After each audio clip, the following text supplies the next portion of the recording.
All right, students, so this is where we left off in part one of this extensive PowerPoint video. And part one was going through essentially the methods and modes, how to organize writing.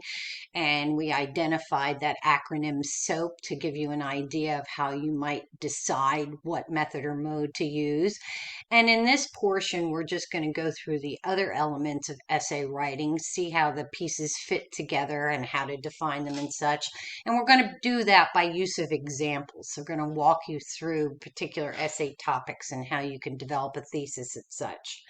So we do know that essays are essentially pieces of a puzzle that you need to put together in some kind of order.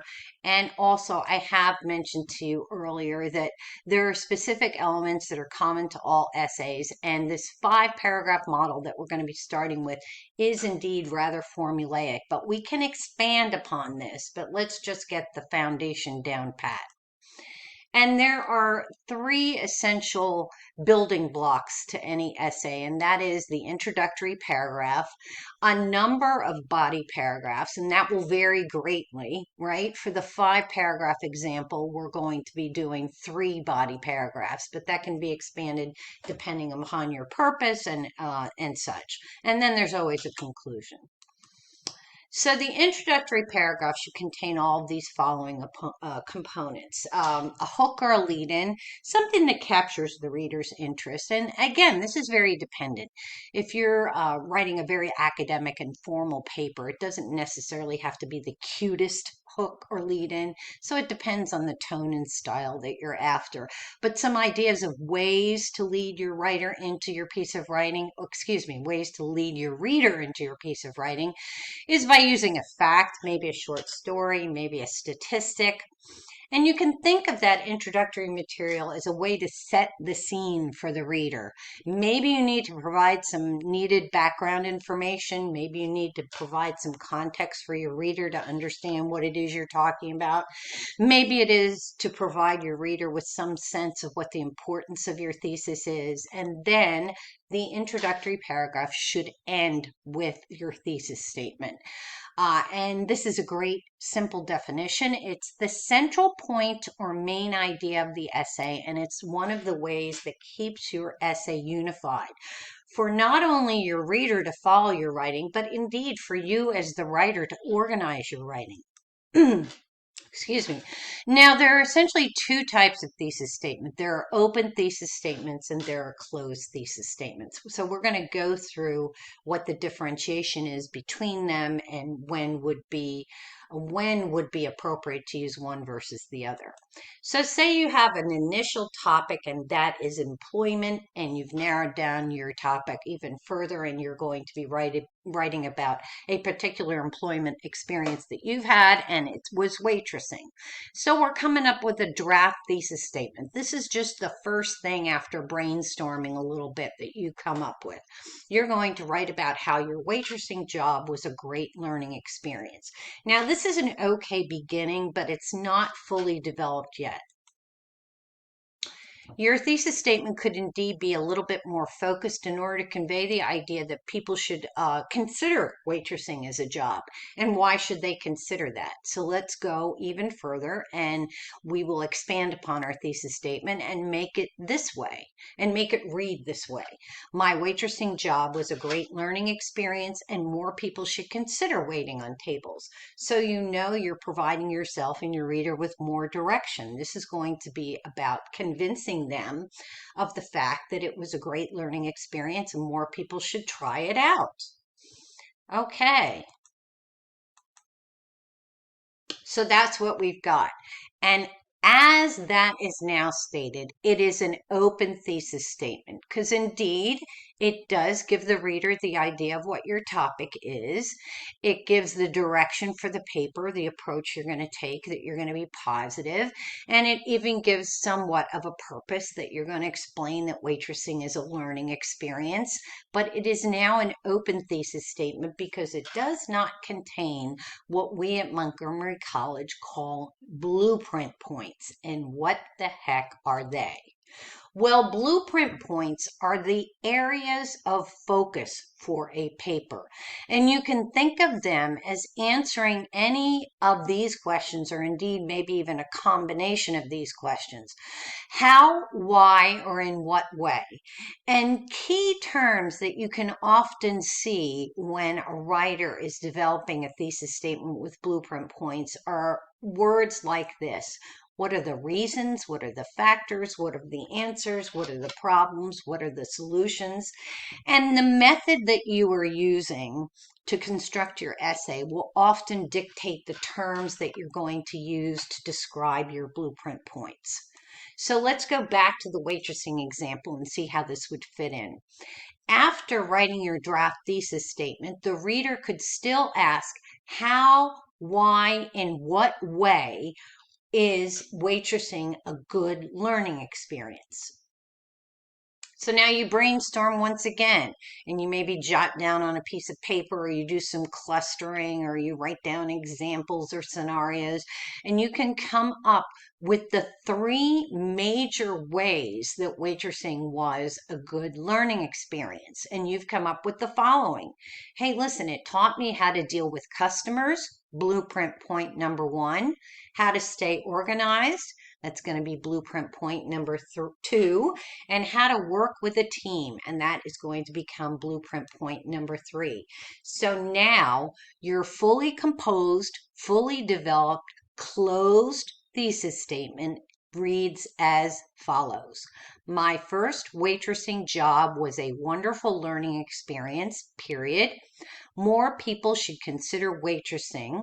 My waitressing job taught me 1, how to deal with customers, body paragraph number 1.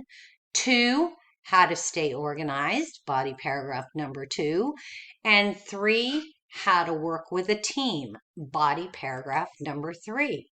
Let's take another example, a very different one. Say your topic for a paper will be the Vietnam War. Let's go back to SOAP. So we know the subject is the Vietnam War. The occasion for this piece of writing is going to be your history class. The audience, your history professor, and perhaps fellow students when you do peer review or present your paper to the class. The purpose, you're going to be explaining the impacts of the war. And this leads to the mode that would be best. And once we see the word impacts, we know that you're going to be structuring this essay as a cause and effects essay. And here we go with a tentative thesis statement. The Vietnam War had many devastating negative consequences. Well, this is an acceptable open thesis statement. But if you can identify and name specific negative consequences, your essay will be better organized and better structured. How could we change this to a closed thesis statement? In other words, how could we identify blueprint points? Well, here we go again. How, why, in what way, what were the negative impacts? And again, through research, through sources, through discussion, through conferencing with your teacher, through comparing notes with your peers, you've come up with what you think are the 3 major areas of focus that you want your essay to identify. And they are, it weakened U.S. foreign relations, body paragraph number 1, blueprint number 1. It demoralized the U.S. domestically, body paragraph number 2, blueprint number 2, and it increased China's power, body paragraph number 3, blueprint number 3. Okay, so here we go with another example. Excuse me, I'm jumping around a little bit. Say you're in some sort of science or environmental science class, and the subject is going to be alternative energy sources. And you're going to be discussing the 3 alternative energy sources that you think are most viable, the most important ones. And that would lend itself to a classification study, classification piece of writing, excuse me, because you're essentially sorting or grouping. And here's how you could construct a thesis statement based on that. There are 3 primary alternative energy sources which are better for the environment. They are wind, blueprint point 1, solar, blueprint point 2, and water power, blueprint point 3. Let's go with just one more example. Say you want to do an argument and persuasion essay. The blueprint points for argument and persuasion are essentially what are your main arguments. Say your topic is going to be convincing people that a vegetarian diet would be the best type of diet to follow. So you think to yourself, wait a minute, why would that be the case? And the answer to that becomes your blueprint points. Well, vegetarian diets are better because number 1, they are healthier. Number 2, they are better for the environment. And number 3, they are more humane. Excuse me. Yes, they are more humane. Okay, so now you know. To recap, you need a hook, a lead-in, background information. Then you need an opened or closed thesis statement. And for a 5-paragraph essay, you do want to identify your 3 blueprint points. But remember, not every thesis statement lends itself to the blueprint point structure. There are occasions when open thesis statements will work better, and they're varied circumstances, but I can identify at least 2 to make the point clear to you. If you have a very complex subject and you know that you're going to be developing many points within a paper, especially when you're going way beyond 5 paragraphs and you're going to be presenting a 15-page paper, there may be just too many points to make, in which case your thesis statement could remain open, more general. And there's another occasion when you're writing about literature. Oftentimes, when you're doing a character study or you're trying to examine the theme of a piece of writing, there won't necessarily be very specific blueprint points. And in that case, you might end up with an open thesis statement. And I will do another PowerPoint delineating the 2 types and the occasions where one will work better than the other. But let's focus now on the fact that we are going to have our areas of focus or our blueprint points within the thesis statement. So that leads us to developing the paragraphs. And body paragraphs are very simply self-contained, sort of, you can think of them as mini essays. They always contain a topic sentence, and they always contain the meat of the essay. The real guts of it is within the body paragraphs. In other words, how are you proving your point? Are you providing your evidence with examples? Are you giving the reader facts? Are you giving them statistics? Are you bringing in outside sources? Are you giving expert opinion? Are you providing personal anecdotes? Are you giving them statistics, etc.? And then body paragraphs should have a wrap-up sentence so that your essay flows from one point to another. Let's go back to the waitressing example to showcase how you would develop a topic sentence.